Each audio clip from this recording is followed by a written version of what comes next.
அடுத்தபடியாக சிறப்புரையாற்ற சிறப்பு அழைக்கராக வரைபுரிந்த மாநில இணை செய்தி தொடர்பாளர் எஸ் ரமேஷ் அவர்களை அன்போடு அழைக்கின்றோம்.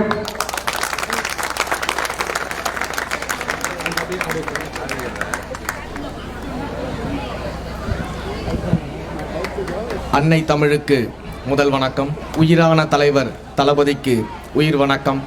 நம்ம எல்லாம் கழகத்தில் மிகச் சிறப்பாக வழிநடத்தி கொண்டிருக்கும் அன்பிற்குரிய பொதுச் செயலாளர் அண்ணன் என் ஆனந்த் அவர்களுக்கு நன்றி கலந்த வணக்கத்தோடு, திருச்சி பாலக்கரை பகுதியில் இன்றைக்கு உங்கள் முன்பு உரையாற்ற ஒரு வாய்ப்பு கிடைத்ததில் மிகப்பெரிய மகிழ்ச்சி, சந்தோஷம்.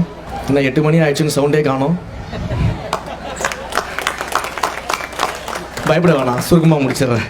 கரிகாலன் அவர்கள் கட்டிய கல்லணை எப்படி இந்த திருச்சி மாவட்டத்தின் தஞ்சை மாவட்டம் வளப்படுத்தி செழுப்படுத்தி இன்றைக்கும் மிகப்பெரிய வலிமையோடு நின்று கொண்டிருக்கிறதோ, அதே போல இந்த மாவட்டத்தை தன்னுடைய உழைப்பினால் உருவாக்கி கொண்டிருக்கும் அண்ணன் குடமுருத்து கரிகாலன் அவர்களுக்கு உங்கள் அனைவரின் சார்பாக என்னுடைய வாழ்த்துக்களையும் பாராட்டுகளையும் நெஞ்சார்ந்த நன்றிகளையும் தெரிவித்துக் கொள்கிறேன்.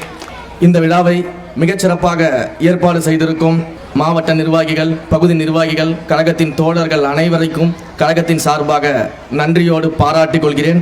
குறிப்பாக திரு சூர்யா அவர்களுக்கு என்னுடைய நெஞ்சார்ந்த பாராட்டுக்கள். இந்த பகுதியில் இந்த விழாவை மிகச்சிறப்பாக ஏற்பாடு செய்து உங்களுக்கெல்லாம் ஒரு நலத்திட்ட உதவியோடு இந்த விழாவை நடத்தணும் அப்படின்னு சொல்லிட்டு தன்னால் இந்த முயற்சியை செய்து இந்த விழாவை மிகச்சிறப்பாக ஏற்பாடு செய்திருக்கிறார். அவருக்கு என்னுடைய பாராட்டுக்கள். அதே போல அவருக்கு உறுதுணையாக இருந்த தர்கா சௌகத் அவர்களுக்கும் என்னுடைய மனமார்ந்த நெஞ்சார்ந்த பாராட்டுகளையும் நன்றியும் தெரிவித்துக் கொள்கிறேன். ஏன்னா ரொம்ப நேரம் நம்ம வணக்கத்தையும் நன்றியுமே தெரிவிச்சோம்னு வச்சுக்கோங்களேன், ஏற்கனவே மணி 8 ஆயிடுச்சு, நேரம் ஆயிடுச்சு, நீங்களும் அப்படியே டவுன் ஆகிடுவீங்க. டவுன் ஆவீங்க. தலைவர் பேரை சொன்னாலே சவுண்டு மட்டும்தான் வரணும், டவுனே ஆகக்கூடாது. இந்திய அரசியல் வரலாற்றிலேயே முதல் முறையாக ஒரு கட்சியை துவங்கும் பொழுதே கொள்கை தலைவர்களில் 2 பெண்மணிகளை கொண்டு கழகத்தை தொடங்கிய ஒரே கழகம் நம்முடைய தமிழக வெற்றி கழகம் மட்டும்தான். மிகப்பெரிய பெருமை வாய்ந்த விஷயம். இன்றைக்கு இந்த பகுதியில் நான் ஏறெடுத்து பார்க்கிறேன், எனக்கு கண்ணு கெட்டிய தூரம் வரைக்கும் பெண் சிங்கங்கள் மட்டுமே இன்றைக்கு அமர்ந்து கொண்டிருக்கிறார்கள் என்றால் இதுதான் நம்முடைய தலைவர் தளபதி அவர்களுக்கு கிடைத்த மாபெரும் வெற்றி. இந்த வெற்றியை வேறொரு கட்சியால இன்றைக்கு காலகட்டத்தில் சிந்தித்து கூட பார்க்க முடியாத ஒரு மாபெரும் வெற்றி. அந்த அளவுக்கு இன்றைக்கு தாய்மார்களுடைய ஆதரவும், தந்தைமார்களுடைய ஆதரவும், பெண்களுடைய, இளம் பெண்களுடைய, மாணவிகளுடைய, மாணவர்களுடைய ஆதரவு பெற்ற ஒரு ஆகச்சிறந்த ஆளுமையாக நம்முடைய அண்ணன் தலைவர் தளபதி அவர்கள் இருந்து கொண்டிருக்கிறார். இதே இடத்துல வேற ஒரு கட்சியோ இன்றைக்கு இருக்கக்கூடிய ஆளுங்கட்சியோ இப்படி ஒரு விழாவை எடுக்க வேண்டும் என்றால் அவர்களுக்கு தேவைப்படுவது எல்லாமே 200 ரூபாய் பணமோ சாப்பாடோ சரக்கு இருந்தால் இந்த கூட்டத்தை கூட்ட முடியும். இன்றைக்கு அது எதையுமே எதிர்பார்க்காம இவ்வளவு பெரிய கூட்டம் கூடுகிறது என்றால் அது நம்முடைய தலைவர் தளபதி என்ற ஒற்றை முகத்திற்காக மட்டும்தான். அப்படிப்பட்ட ஒரு ஆளுமை மிக்க தலைவர், அப்படிப்பட்ட ஆளுமை மிக்க தலைவரின் 51வது பிறந்த நாள் முடிந்த பிறகும் கூட அவருடைய பிறந்த நாளை முன்னிட்டு இப்படி ஒரு நலத்திட்ட விழாவை ஏற்பாடு செய்ய முடியும் என்றாலும் அது தமிழக வெற்றி கழகத்தினால் மட்டும்தான் தமிழ்நாட்டில் செய்ய முடியும். ஒரு நாள் பிறந்தநாள் கொண்டாடுவாங்க, 2 நாள் பிறந்தநாள் கொண்டாடுவாங்க, நலத்திட்ட உதவிகள் செய்வாங்க. வருடம் முழுவதும் தலைவர் பெயரால் நலத்திட்ட பணிகளை செய்து கொண்டே இருக்கக்கூடிய ஒரே ஒரு கழகமாக நம்முடைய தமிழக வெற்றி கழகம் மட்டும்தான் இருக்கிறது. நிறைய இந்த நீங்க டிவில எல்லாம் பார்த்திருப்பீங்க, இந்த யூடியூப் சேனல்ஸ் எல்லாம் பார்த்திருப்பீங்க. சினிமாவில் நடிச்சுக்கிட்டே இருந்தாரு, நேத்து தான் வந்தாரு, உடனடியா இன்றைக்கு முதலமைச்சர் ஆகணும்னு வந்துட்டாரு. நேத்து தான் சினிமாவில் நடிச்சுக்கிட்டு இருந்தாரு, இன்னைக்கு கட்சி துவங்கிட்டாரு. இப்படி எல்லாம் பல வாடகை வாய்கள் வந்து உட்கார்ந்து பேசிக்கிட்டு இருப்பாங்க. ஆனால் உண்மை என்ன அப்படின்றது நம்முடைய தோழர்களுக்கும் தெரியும், மக்களுக்கும் தெரியும். இருந்தாலும் நம்ம ஒவ்வொரு இடத்துல திரும்ப திரும்ப சொல்லிக்கிட்டு இருக்கோம். நம்முடைய கழகம் நேற்று தொடங்கி நாளைக்கு ஆட்சி கட்டிலில் அமர வந்த கழகம் கிடையாது. ஏறத்தாழ 30 ஆண்டுகளாக மக்கள் சேவை செய்து கொண்டிருக்கக்கூடிய ஒரு கழகம். நம்முடைய தலைவர் தன்னுடைய திரைப்பயணத்தை துவங்கும் பொழுதே ரசிகர் மன்றமாக, நற்பணி இயக்கமாக, மக்கள் இயக்கமாக, மக்களோடு மக்களாக நின்று சேவை செய்த ஒரு இயக்கம் நம்முடைய தலைவரின் வெற்றி கழகம். அதனாலதான் சொல்றோம், நம்முடைய தலைவர் வந்து மற்ற அரசியல் கட்சி தலைவர்கள் போல ஒரு பதவிக்கு வரணும், மக்களை ஏமாற்றி சம்பாதிக்கணும் என்பதற்காக அரசியல் கட்சியை துவங்கவில்லை. மக்களுக்காக சேவை செய்து இங்குள்ள அத்தனை தோழர்களையும் மக்கள் சேவகர்களாக மாற்றிதான் ஒரு அரசியல் கட்சியை துவங்கியிருக்கிறார்.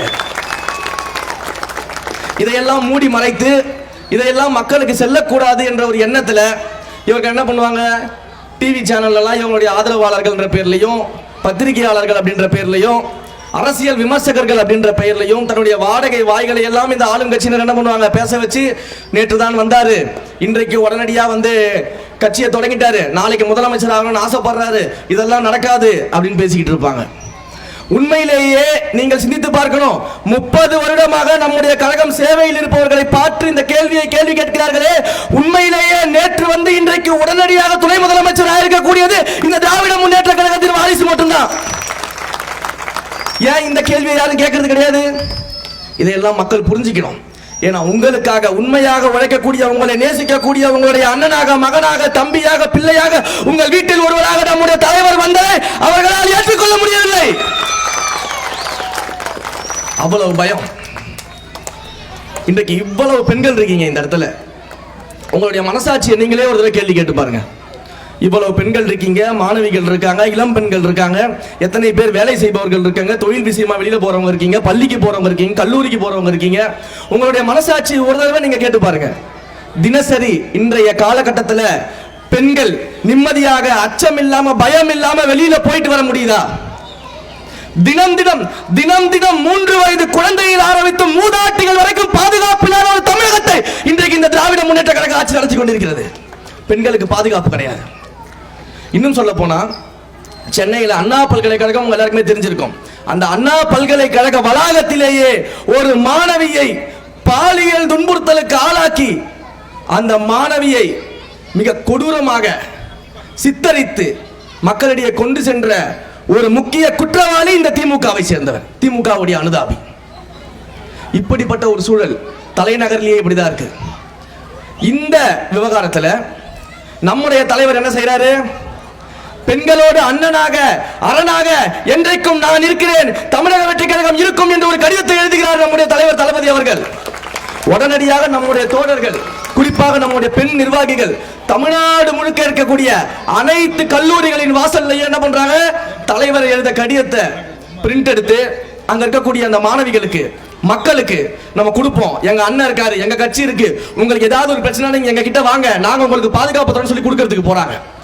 அப்படி கொடுக்க போகும்பொழுது ஒரு கடிதத்தை கொடுக்கறது என்ன தவறு இருக்கு? நாங்க என்ன ஆளுங்கட்சியை விமர்சிச்சோமா, முதலமைச்சரை திட்டணுமா, இல்ல முதலமைச்சருடைய மகனை திட்டணுமா? எதுவுமே இல்லையே. எங்க தலைவர் என்ன சொன்னாரு? பெண்களுக்கு அரணாக நான் இருக்கேன், என்னுடைய கழகம் இருக்கும், உங்களுக்கு எந்த பிரச்சனைனாலும் எங்க கிட்ட வந்து சொல்லுங்க, நாங்க உங்களுக்காக போராடுறோம் களத்துல அப்படின்னு சொல்லி ஒரு கடிதத்தை எழுதுறாரு. இதுல என்னமா தப்பு இருக்கு? இந்த கடிதத்தை நம்முடைய நிர்வாகிகள் கல்லூரியாக கொடுக்கும் பொழுது நம்முடைய நிர்வாகிகள் மட்டுமல்ல, நம்முடைய கழகத்தின் பொதுச் செயலாளரையும் சேர்த்து கைது செய்து அமர வைத்த ஒரு ஆட்சி நடந்து கொண்டிருக்கிறது. இப்படிப்பட்ட ஒரு அவல ஆட்சி. பெண்களுக்கு பாதுகாப்பு கிடையாது. ஒரு பக்கம் சட்ட ஒழுங்கு பிரச்சனை. இன்றைக்கு தமிழ்நாட்டை போல சட்ட ஒழுங்கு சீர்கேடான ஒரு மாநிலத்தை பார்க்க முடியுமா என்ற அளவிற்கு இந்த சட்ட ஒழுங்கு சீர்கேட்டு இருக்கிறது. இதே தமிழகத்தில் நீங்க தலைநகர் சென்னையில ஒரு தேசிய கட்சியின் மாநில தலைவர் படுகொலை செய்யப்படுகிறார். அவருக்கு பாதுகாப்பு இல்லை. அரசாங்கத்தை எதிர்த்து பேசுபவர்கள் கைது செய்யப்படுகிறார்கள். அரசாங்கத்தை எதிர்த்து கேள்வி எழுப்பும் பத்திரிகையாளர்கள், எழுதுபவர்கள் அத்தனை பேர் மீது நடவடிக்கை பாய்கிறது. யூடியூப்ல கேள்வி கேட்டா கூட, பதில் பேசினா கூட, கேள்வி கேட்டவரையும் பதில் பேசுவதையும் சேர்த்து அரெஸ்ட் பண்ணி உள்ள வைக்கிறது இந்த அரசாங்கம். இப்படிப்பட்ட நிலையில ஒரு சட்ட ஒழுங்கு அவ்வளவு கொடூரமா இருக்கு. ஏன் மற்ற ஆட்சியில் சட்ட ஒழுங்கு பிரச்சனை இல்லையா அப்படின்னு நீங்க கேட்கலாம்.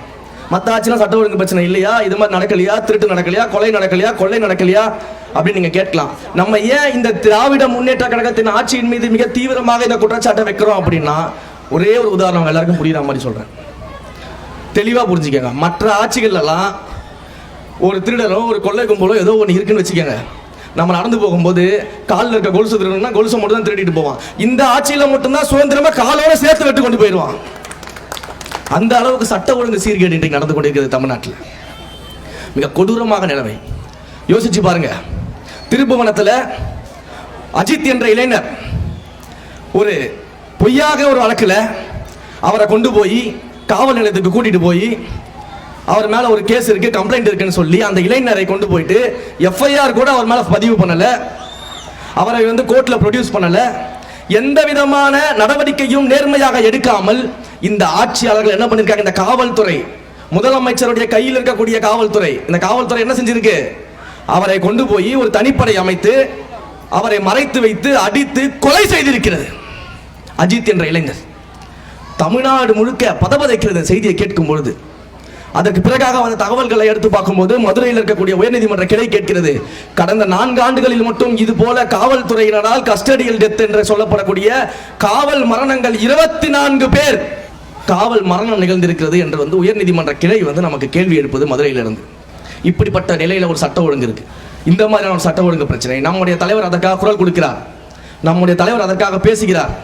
அந்த பாதிக்கப்பட்ட குடும்பத்தை ஒரு முதலமைச்சர் என்ன செஞ்சிருக்கணும்? அவர் முதலமைச்சர் கிடையாது, உள்துறை அமைச்சர். ஏன்னா காவல்துறை அவர் கண்ட்ரோல்ல தான் இருக்கு.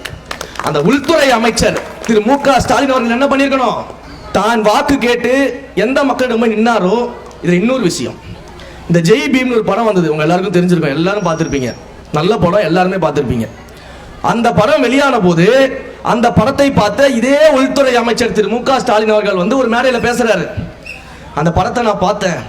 அந்த படத்துல வந்து காவல்துறை வந்து எப்படி வந்து காவல் நிலையத்துல ஒருத்தரை அடித்து துன்புறுத்தி இவ்வளவு வன்முறையை கட்டவிழ்க்கிறதுன்னு பார்க்கும்போது எனக்கு நெஞ்செல்லாம் பதபதைக்குது, என் கண்ணெல்லாம் கலங்கிடுச்சு, எனக்கு 3 நாளா தூக்கம் இல்லை அப்படின்னு சொல்லிட்டு இதே உள்துறை அமைச்சர் திரு மு.க. ஸ்டாலின் அவர்கள் என்ன பண்றாரு? ஒரு பேட்டி கொடுக்குறாரு, ஒரு மேடையில பேசுறாரு, அந்த இயக்குனரை பாராட்டுறாரு. ஒரு படத்துல நடந்ததுக்கே 3 நாள் தூங்காத முதலமைச்சர் உங்களுடைய ஆட்சியில நிஜமாகவே ஒரு இளைஞர் இன்றைக்கு காவல்துறையால் படுகொலை செய்யப்பட்டிருக்கிறாரே, நீங்க என்ன செஞ்சிருக்கணும்? அந்த குடும்பத்தை போய் நேரில் சந்திச்சிருக்கணுமா இல்லையா? அந்த குடும்பத்தினுடைய பெற்றோர்களை போய் பார்த்துக்கணுமா இல்லையா? அந்த குடும்பத்துக்கு தேவையான அனைத்து உதவிகளையும் செஞ்சிருக்கணுமா இல்லையா? செஞ்சிருக்கணுமா இல்லையா? செஞ்சிருக்கணும்ல.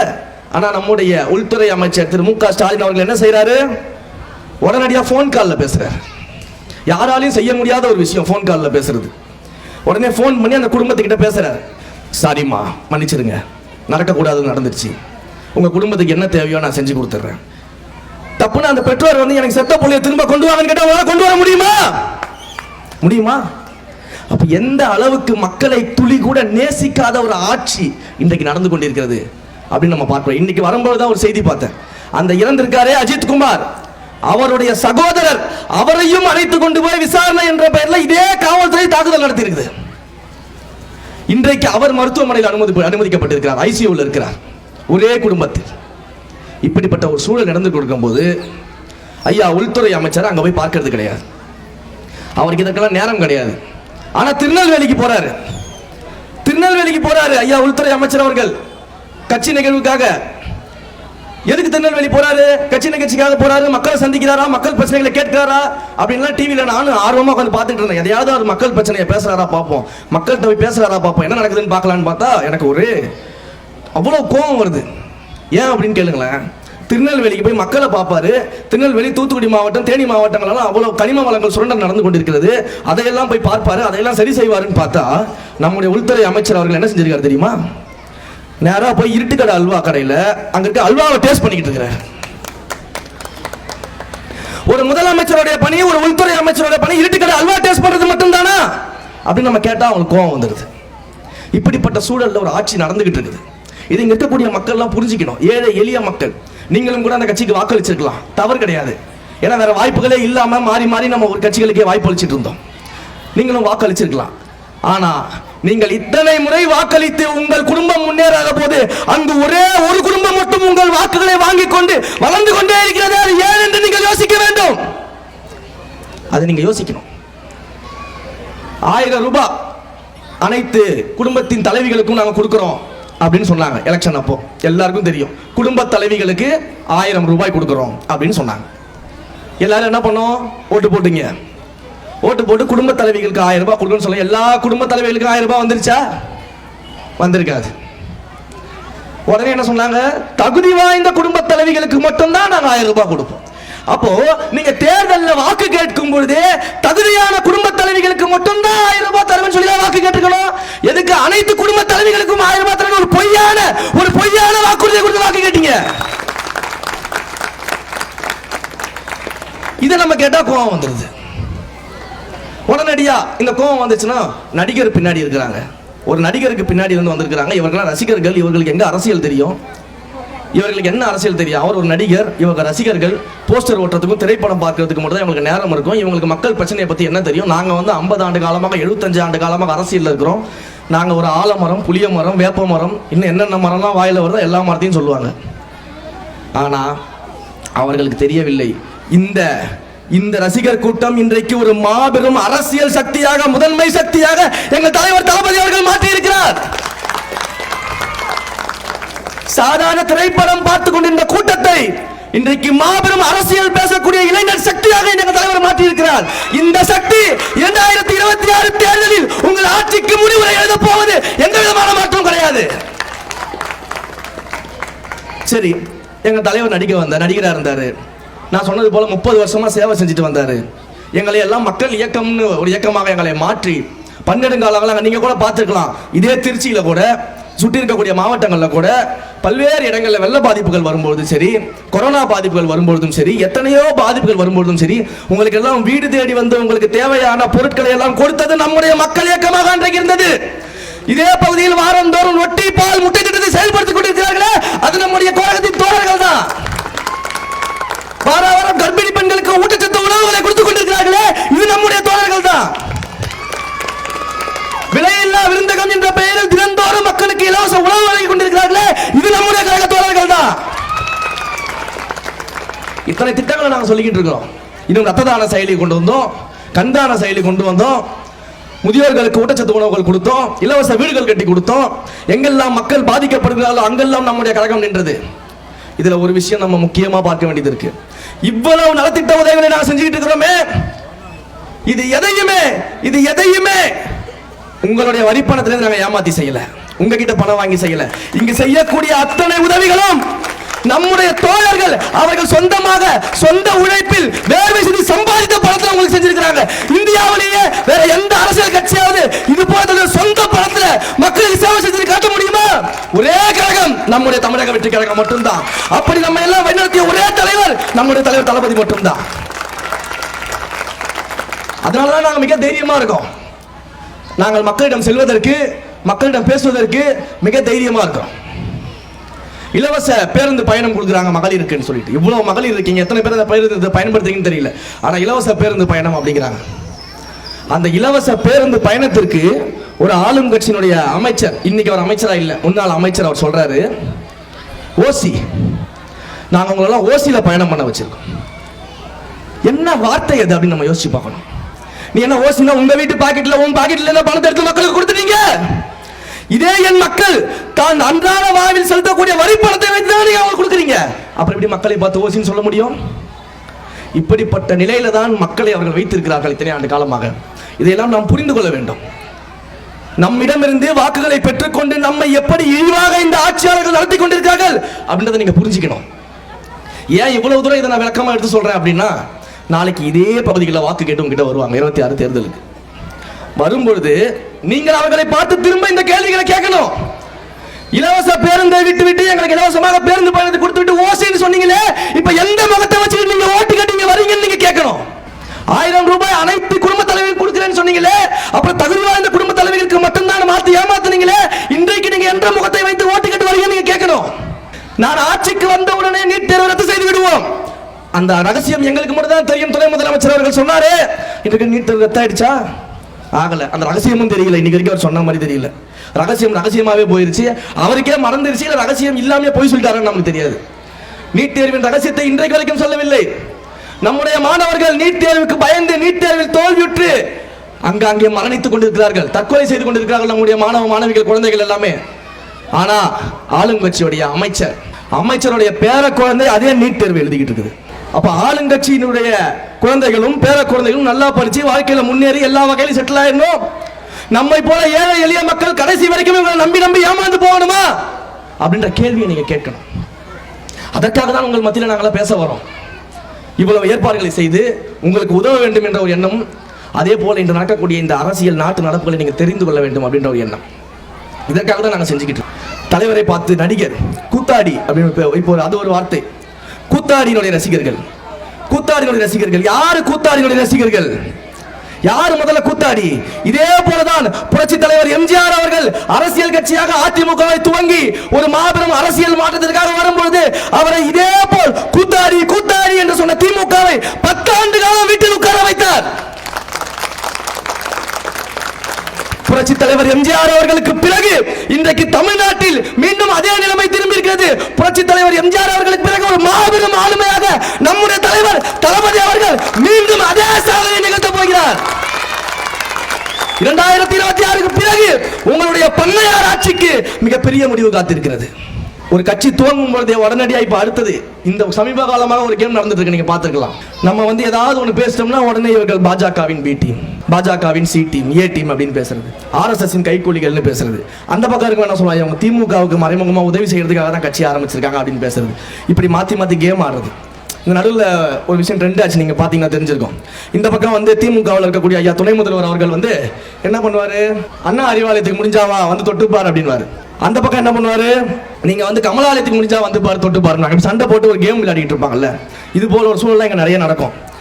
நேற்று நம்முடைய தலைவர் இவங்க எல்லாருக்குமே தலை மேலேயே ஒரு சம்மட்டி அடி கொடுத்து உட்கார வச்சிருக்காரு நம்முடைய செயற்குழு கூட்டத்தில்.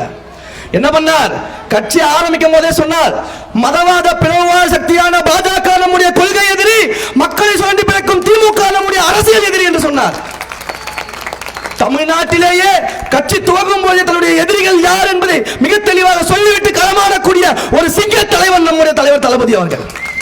இந்த தைரியம் வேற எந்த தலைவருக்கும் வராது. நேற்று முன்தினம் செயற்குழு கூட்டத்துக்கு கலந்துகிட்டு இருந்தோம்.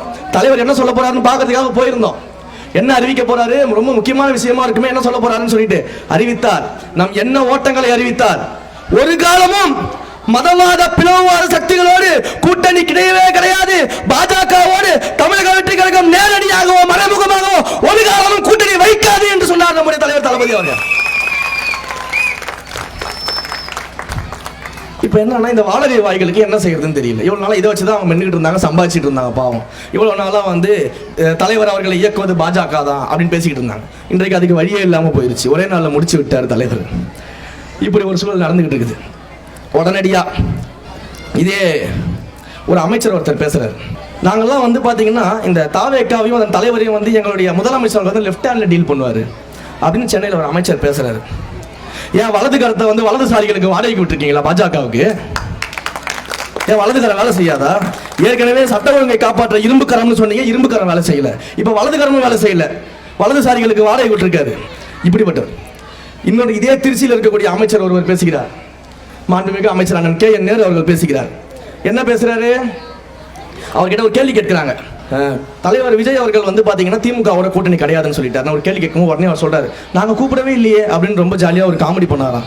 அண்ணனுக்கு ஒரு விஷயம் தெரியல, நாங்க திமுக எங்களுடைய அரசியல் எதிரின்னு சொல்லிட்டு அரசியலுக்கு வந்தவங்க. இன்னொரு விஷயம் அவருக்கு நான் தெளிவா புரிய வைக்கணும் அப்படின்னு ஆசைப்படுறேன். என்ன அப்படின்னா, நம்முடைய தலைவர் மிக தெளிவாக செயற்குழுவில் சொல்லும் பொழுது மத பிளவுவாத சக்திகளான இந்த பாஜகவோடு நேரடியாகவோ மறைமுகமாகவோ கூட்டணி கிடையாதுன்னு சொன்னாரு. அவர் பாஜகவோட கூட்டணி கிடையாதுன்னு சொன்னா நீங்க ஏன் வந்து நாங்க கூப்பிடவில்லைன்னு சொல்றீங்க? நீங்க பாஜகவா? நீங்க ஆர்எஸ்எஸ்ஸா? நாங்க பாஜகவை தான் சொல்லிக்கிட்டு இருக்கிறோம். மத பிளவுவாத சக்திகள், பிளவுபடுத்தக்கூடிய சக்திகள், மதவாத சக்திகள் உங்க கூட கூட்டணி கிடையாதுன்னு நாங்க சொல்லிக்கிட்டு இருக்கிறோம். அண்ணன் ஏன் வந்து நாங்க கூப்பிடவே இல்லையா அப்படிங்கிறாரு. நீங்க பாஜகவா? ஒரு நாள் உங்களுக்கே நீங்க திமுக இருக்கீங்களா பாஜக இருக்கீங்களா டவுட் வந்துருச்சா? அதனால இதெல்லாம் கொஞ்சம் தெளிவா பார்க்க வேண்டாமா? இப்படிப்பட்ட ஒரு சூழல்ல ஆட்சியாளர்கள் இருக்கிறாங்க, அமைச்சர்கள் இருக்கிறாங்க. இதெல்லாம் நீங்க பார்க்கணும், இதெல்லாம் நீங்க தெரிஞ்சுக்கணும். நம்முடைய தலைவர் அவர்கள் ஒரு மாபெரும் தலைவர், சாதாரண தலைவர் கிடையாது. நீங்கள் நினைப்பது போலெல்லாம் அவர் ஒரு நடிகராகலாம் இந்த அரசியல் களத்திற்கு வரவில்லை. இந்த அரசியல் அப்படின்றது மக்களுக்கு சேவையாற்றக்கூடிய ஒரு மாபெரும் வாய்ப்பாக கருதி வந்திருக்கிறார். இன்றைக்கு சொல்கிறேன், தமிழகத்தில் இன்னும் 10 ஆண்டு காலம் அவர் சினிமாவில் நடத்தியிருந்தார்னா தமிழ்நாட்டில் மட்டுமில்ல இந்தியாவிலே அவர் தான் நம்பர் 1 இடத்துல இருந்திருப்பாரு. ஏறத்தாழ 200 கோடிகளுக்கு மேல சம்பளம் வாங்கக்கூடிய நம்முடைய தலைவர் அதையெல்லாம் தூக்கி எறிந்து விட்டு மக்களுக்காக முழு நேரமாக அரசியல் செய்ய வருகிறேன் என்று சொல்கிறார் என்ற இது போல ஒரு மகத்தான தலைவர் வேற எந்த கட்சிக்கும் எந்த தமிழ்நாட்டுக்கும் கிடைக்க மாட்டாங்க. அப்படிப்பட்ட ஒரு மாபெரும் தலைவர் நமக்கு கிடைத்திருக்கிறார். இந்த மாபெரும் தலைவரை ஒரு நாளும் நீங்க கைவிட மாட்டீங்கன்னு எனக்கு தெரியும். ஏன்னா புரட்சி தலைவர் எம்ஜிஆர் அவர்களுக்கு மிக பெரிய பலமாக இருந்தது பெண்கள் தான். புரட்சி தலைவர் எம்ஜிஆர் அவர்கள் தொடர்ந்து ஆட்சி கட்டில் உயிரோடு இருக்கும் வரை வேற யாரும் அந்த முதலமைச்சர் அரியணை நினைத்து கூட பார்க்க முடியவில்லை என்றால் அதற்கு மிகப்பெரிய காரணம் அவர்களுக்கான பெண்களுக்கான ஆதரவு தான். இன்றைக்கு அந்த பெண்கள் ஆதரவு அதைவிட அதிகமாக நம்முடைய தலைவர் தளபதி அவர்களுக்கு இருக்கின்றார். நம்முடைய தலைவர் 2026 ஆட்சி அமைக்க போவது உறுதி. அதில் எந்த விதமான மாற்றமும் கிடையாது. அதிக நேரம் எடுத்துக்க விரும்பல, ஏற்கனவே நேரம் ஆயிடுச்சு. ஒன்றை மட்டும் நான் சொல்லிக்கொள்ள விரும்புறேன். அண்ணா என்ற 3 எழுத்து மந்திரம் வரலாற்றில் மிக பெரிய சாதனை படைத்தது. எம்ஜிஆர் என்ற 3 எழுத்து மந்திரம் ஒரு வரலாறாகவே மக்கள் மனதில் நின்றது. அடுத்த 100 ஆண்டு காலம் தளபதி விஜய் என்ற 3 எழுத்து மந்திரம் மட்டுமே தமிழ்நாடு மட்டுமல்ல இந்த தேசம் முழுவதும் ஒலிக்க போகிறது. 2026 தேர்தலில் இங்குள்ள அனைவரும், இந்த மக்கள் அனைவரும் நம்முடைய தலைவர் இந்த தொகுதியில் யாரை வேட்பாளராக நிறுத்துகிறாரோ அவருக்கு வாக்களித்து சட்டமன்றத்திற்கு அனுப்பி வெற்றி பெற செய்ய வேண்டும் என்பது உங்களுடைய பொறுப்பு. உங்களுக்கு தேவையான அனைத்தையும் உங்க வீடு தேடி வந்து செய்வது நம்முடைய கழக தோழர்களின் பொறுப்பு என்பதை சொல்லிக்கொண்டு இவ்வளவு நேரம் அமைதியாக நான் பேசுவதை கேட்டுக்கொண்டு அனைத்து தாய்மார்களுக்கும் நன்றி கூறி, அனைத்து தந்தைமார்களுக்கும், அண்ணன்மார்களுக்கும், தம்பிமார்களுக்கும் நன்றி கூறி என்னுடைய உரையை முடித்துக் கொள்கிறேன். நன்றி, வணக்கம்.